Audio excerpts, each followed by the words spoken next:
In terms of fashion, when I started, yes, I was 17 or 18 years old, but I couldn't have been more far away from fashion. I was in the American military, going through school on a scholarship to study law.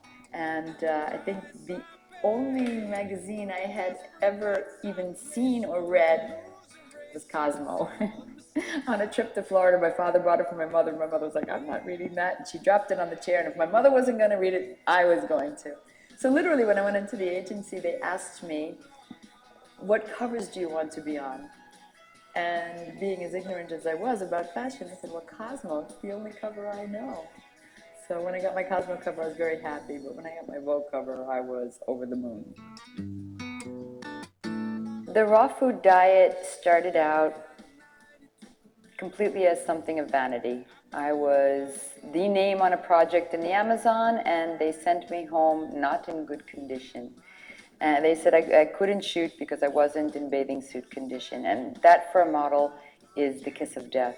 And when I got home, I was tired. I felt awful. I saw my career literally slipping through my fingers. At a certain point, a friend of mine called me and said, oh, my girlfriend, 22 years old, they wanted to do radical hysterectomy, radical infectomy on her because she was covered in cancer that they hadn't diagnosed this problem since she was 13. She's now 22. I took her to this doctor. You're not going to believe it. You have to talk to him. You're the healthiest person I know. I'm thinking, this guy thinks I'm the healthiest person he knows, and I'm a mess. It was amazing in my mind. So at a certain point, I called the doctor. The doctor called me back, and he didn't say, oh, what can I do for you, or what ails you? He said, what do you eat?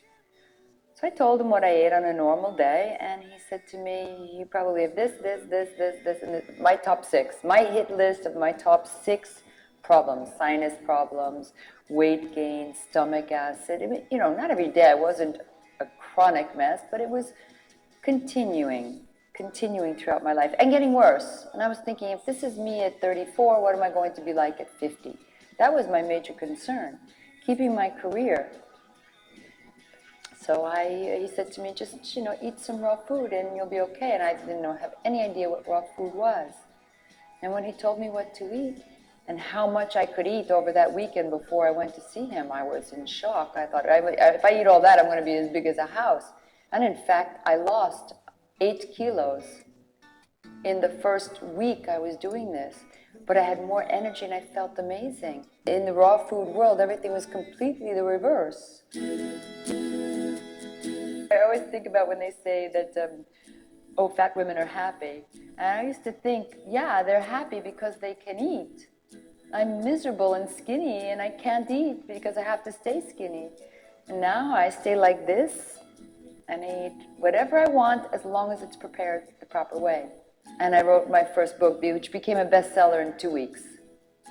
In 2 weeks, it was on the USA Today bestseller list, and I realized that, yeah, other women are looking for the same thing I want. They want to be younger, they want to be thinner, they want to eat, they want to be happy, and they want to be healthy. So I know that raw works.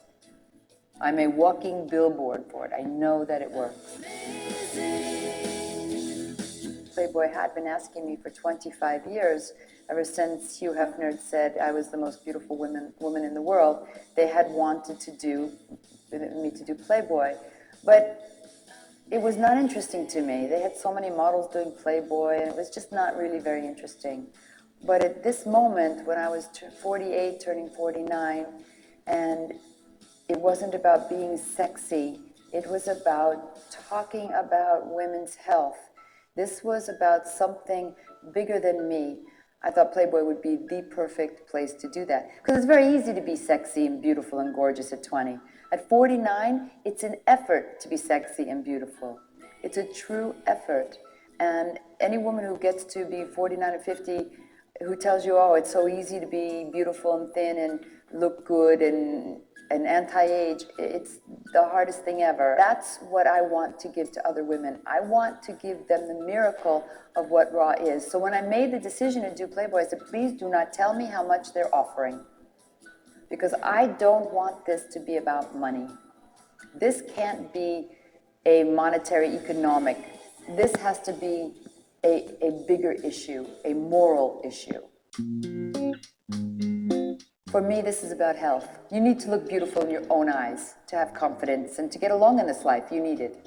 But for me, the bigger issue is health. Because without health, it doesn't matter what Ferrari you're driving, doesn't matter what Versace you're wearing. For me, the message is health. The side effect is beauty. My favorite designers are Italian. I just love the Italian designers. I think they're innovative, creative. They love the woman's form. They're very sexy. They're never boring. They are never boring. I mean, give me a Versace or a Roberto Cavalli, a Ferré, Blue Marine any day, and I'm a happy girl. Valentino, yes, of course. Well, when I'm working as an actress, clothing is very important. You can take the character out of the clothing. Is she a fastidious woman? Is she very conservative? Does she have a flair? Is she flamboyant? Is she sexy? Is she vulgar? You can tell anything from an outfit when you're being dressed by a stylist, because a stylist will dress you and give you a piece of the personality of the character. In fashion, when I'm shooting, I like things that have pieces and parts because they become props. A shawl, a bag, a shoe, a ring, it's all a prop to convey a message to the audience. My personal style, which is completely different from all of that, is a conservative sexy.